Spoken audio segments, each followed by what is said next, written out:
and the first man to break the world record in an Olympic final since 1980, Mondo Duplantis. If you have questions for Mondo, please raise your hand and we'll bring the mic to you. Right here in the back.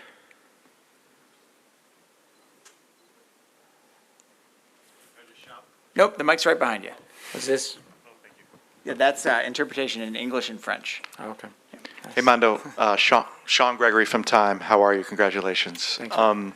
What's your message to the people of Sweden who, you moved there at a pretty young age, you took a risk. People, you're Swedish enough, do you know the language well enough, whatever. What's your message to the people of Sweden after this performance tonight?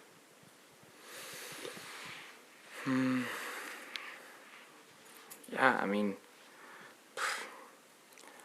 I hope they're proud, because I'm definitely proud, and I'm proud of what I did. I'm proud of the way that I represented, and I think that I've received more love and support than I could have ever imagined.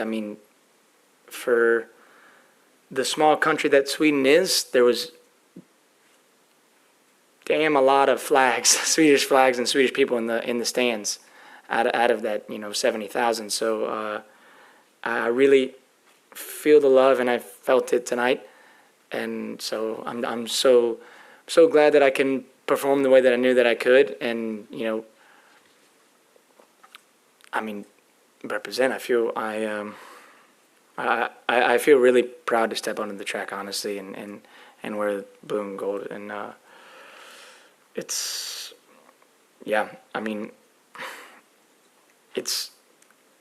been more amazing than I could have ever imagined, honestly. And I think that just to be able to dive into that side of that I have, and I think that it I don't know, it's hard to explain, really, but I'm very grateful. I think that's I want to leave it at that. I'm very grateful.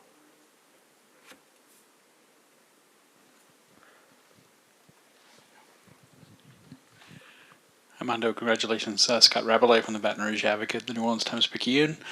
I think TV caught your dad speaking to you before the last jump, saying back up, you have more room on the runway. Just talk about that, if you would, about that interaction, the times you went over there, and especially before the last attempt. Yeah, just trying to get the numbers right, and just trying to figure out the jump, because I knew that I pretty much had to hit it close to perfect. I at least needed to be in the right spot at takeoff to be able to use the pole and that, and jump the world record. You have to be pretty much perfect, and the rhythm on the run has to be right there. And so on the last one, we just tried to get all the details right. I moved the standards to 62, by the way. I haven't seen the jump, but it would be funny if I wouldn't have made it at 60, but because we agreed on the depth of the standards to go to 60, and then I just made a last-second gut call to move it 2 more centimeters, which probably didn't make a difference, but it just felt right in the moment, and I usually like to try to go with my gut, and I know that he definitely supports that too. But yeah, just trying to honestly try to be as free as I possibly could too, and I think that's what they both wanted me to. And I actually,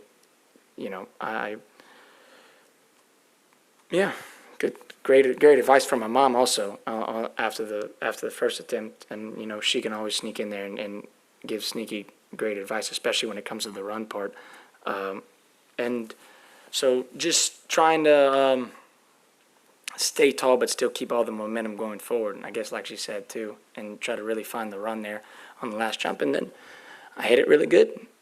Yeah. Right here in the front. And we do know that Sam and Manilo are on the way in a golf cart, so they'll be here soon. Nice. Natalia Marenchuk, Sports Data. I noticed you were chatting with the guys between your jumps. Could you talk what you were talking about? Poof. Yeah, it depends on when. We were out there for like 4 hours, so we said a lot of things. Some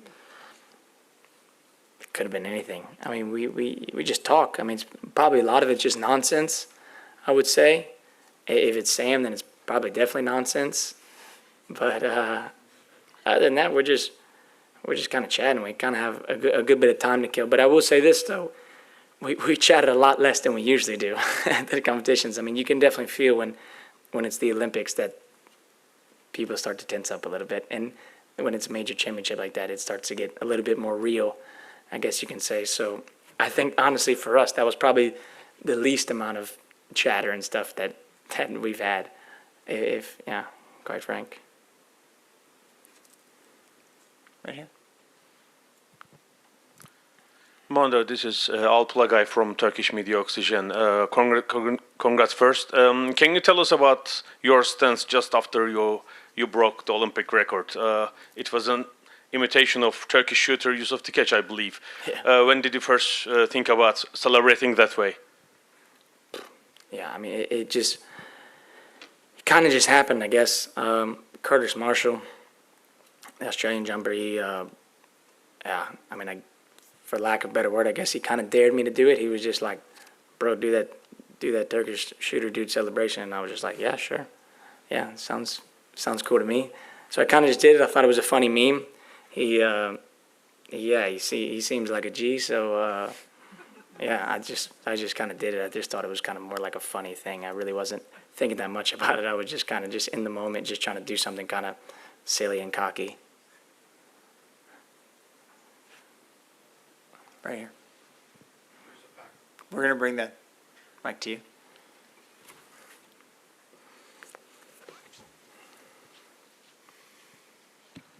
Sorry, just a quick factual thing. Did you do that celebration after the Olympic record or the world record?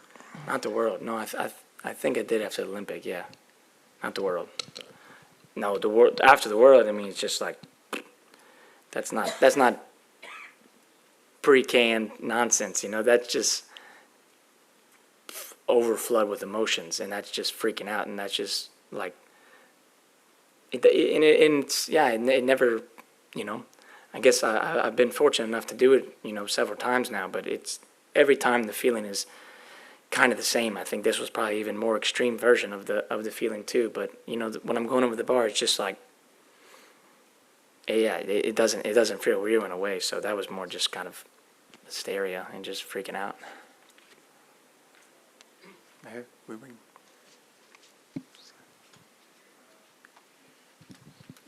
Mondo, kind of interesting as you were waiting and refresh my or our memory, which attempt of the world record, but obviously Noah Lyles was running around having just gotten his gold medal and was going just absolutely nuts. That's awesome. So just a little bit about, obviously you had to wait to take your attempt. You know, were you thinking at all about Noah or thinking about just the jump? But kind of cool. I mean, arguably maybe you're the two biggest stars in track and field right now, and your paths definitely crossed tonight, albeit briefly in the wind. Yeah.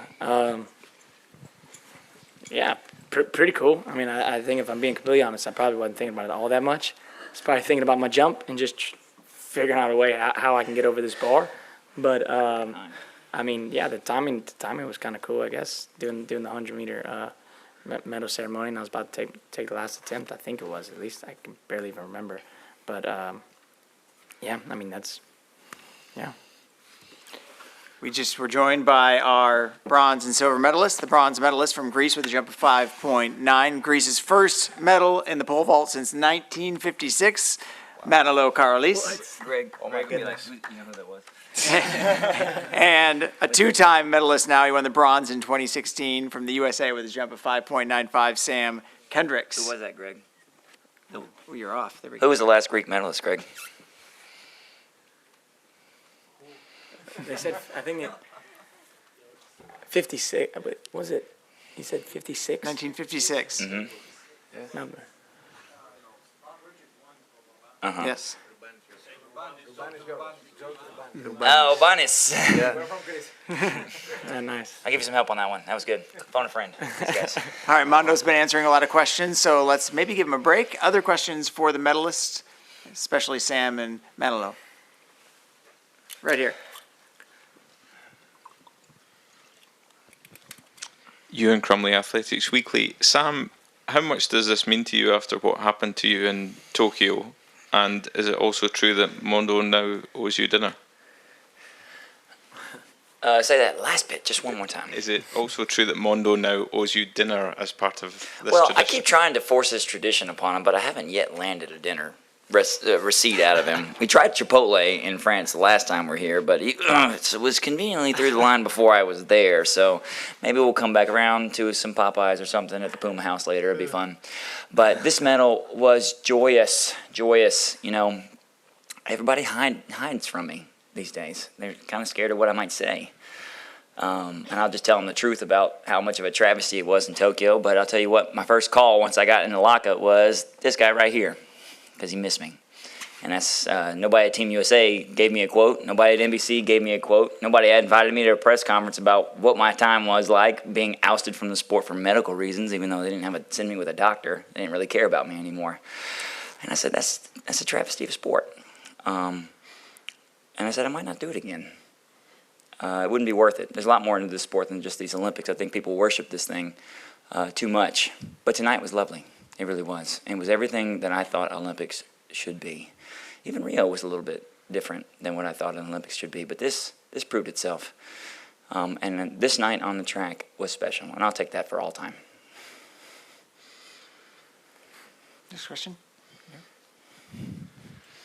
Mondo, this is Şevket from atleticspodium.com. What can you say about the general high level of the competition? Because the only second time in Olympics history, 590 didn't get a medal in the competition. The chasers including you, right? Yeah, I mean, no, I mean, I know what these guys can do, and I know that we had a bunch of killers on the track tonight. Killers, and I so love that. Mercenaries. I was from all over, baby. trying. Yeah, I mean, I knew what these guys were about, and I know that when one of them falls, the other one's going to step up and do even better. So, yeah, I mean, I'm not surprised. Not surprised that they performed that the way they did. I know how these guys are. I know that they're going to step up when it matters the most. But I mean, I think that's just a good thing. It's a good thing for me. It's a good thing for the sport, and I think it just makes it better when everybody's jumping good and everybody's pushing each other. So, yeah, I mean, especially, I mean, these are probably the two of the guys that I probably jumped with the most in my whole career. I've been jumping with him since we were Kids. teenagers, very young. But I was also jumping with him when I was a teenager too. But Not so long ago. I would say I like this podium a lot. I like this podium, good podium. and there's probably two of the guys that I have the most respect for as far as on the track. These are two of them for sure. So yeah, Thanks, Jim. proud of them. Manolo, can you talk about that, about the camaraderie and about the competition, the level of competition between the three of you? Yeah. Hello, everyone. Of course, I've been competing with Mondo since 14 years old. Yep. With Sam, I've been watching him since I was And diapers, I even guess. younger. But yeah, it's something amazing. I mean, being able to be at the Olympics, competing, giving my heart out, and then being able to share an amazing moment with my good friends. Mondo did a world record. Sam did an amazing performance, and yeah, I'm just so happy and I'm so blessed that I'm able to to make my country proud. And it's an unbelievable day for me. We had a similar podium like this year, didn't we? Yeah. We had kind of a prelim for this event. You know what? We got to talk about Glasgow a little bit. It's tough. It's a whole year. Everybody's kind of going off the rails, trying to get to the Olympics. Guys blow up Achilles in the prelim. Guys on the chopping block all the time. But the same podium, indoors and out. That's rock solid. I think I'm most impressed by Manny over here. He has been putting his head to the grindstone. I remember in 2018 we were in Birmingham. Both of these guys tuned me up at the 580 bar, and I'm scared. I got a pass, desperation pass all the way to 85, trying to get ahead. Luckily, it was just enough, but I still got lost to Renaud Lavillenie that time. So getting beat by world record holders is not so uncommon of a thing for me. First of all, I want to tell Manolo we feel very, very proud of you. And I want to ask the gold medalist, you are 24 years old, you won 2 medals, you have world record again, tell us you are human. And what are we waiting for you in the future? You are only 24 years old. Yeah, probably one of the moments where I care the least about the future is right now. I'm soaking up this right now. I mean, how could I care about anything else except this? I mean, when things align the way that they did for me tonight, then it's like you got to enjoy those kind of things, and I try to enjoy it as best as I can, honestly, and I'm gonna enjoy the heck out of it tonight. Trust me, you don't got to worry about that. You don't got to worry about that. If I don't see the blood to your hands, I think you are not human, really. See that blood on your hands, I don't think you're human. I love that. Yeah, Mondo is a bit of a machine these days. Man or machine, it is morning, actually, so let's do one more question and let these guys go. Right here. Hello, Yannis Lambiris from newspaper Tanea. Congratulations to all. Mondo, you have a very good friend near to you, and I would like to tell us 2 words about him, and special for you if a world record is more special in Olympic Games, if it's the most important world record that you have. Thank you very much. You mean him or him? Manolo? It's your question. You can do with it what you want. Yeah, I mean, I think that I mean it's so amazing, honestly, just to be at this level with Manolo, because I mean I feel like he was quite an important part of my youth competition days, I guess you could say, when I was 15, 16, because he used to we used to push each other quite hard on those heights and whatnot, and he'd get the better end of me a lot of times too, and I think that helped me to push me to where I am today, and of course I haven't lost to anybody more than this guy that's sitting to the right of me. So I mean, I think that these are, I mean, really two of the guys that have sharpened me up to be able to do what I've been able to do on days like this. So very, very grateful for that. That's that really. My mind's kind of going blank right now. I think I'm getting tired. On that note, Emmanouil Karalis, Sam Kendricks, Mondo Duplantis, the 3 best pole vaulters in the world, putting on a show tonight and bringing us a new world record. Congratulations and thank you. Thanks for hanging out, guys. We are weak. No, not him. Go on. And we can end the stream.